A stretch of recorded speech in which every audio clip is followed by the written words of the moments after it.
India's G20 presidency has walked the talk, and getting consensus on Delhi Declaration was challenging. But how does geopolitics explain this? All of this has been explained. But to talk in detail about this, we have Senior Minister Hardeep Puri with us.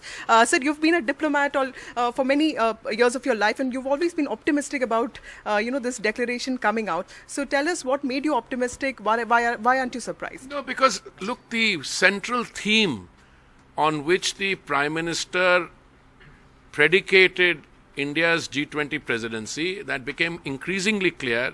He was talking about a human-centric development, human-centric approach to development post-COVID, and the establishment of a new international order.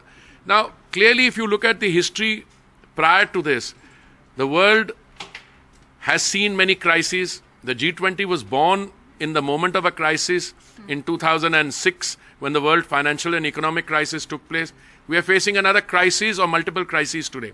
And the Prime Minister's approach was eminently suitable to navigate through all the, divergences, the contentious eras. And I had no doubt, knowing a little more about Indian diplomacy than most people do, that at the end of the day, we will produce not only a declaration which will be remembered for its substantive content, but that substantive content also has to be viewed in terms of the splendor of the, 60 cities hosting 200, 220 meetings, the cultural extravaganza on display, etc.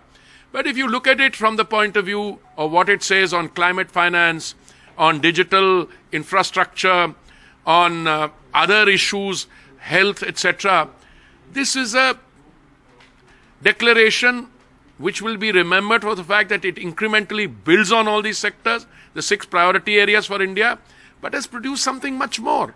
I mean, you finally brought, under India's presidency, the G20 onto the African Union onto the G20 table, and in a side event, you produced the Global Biofuels Alliance, which I personally, you forgive me, I'm the line minister. I think it's going to be one of the more tangible things to talk about for the years to come, both for our biofuels, for our development.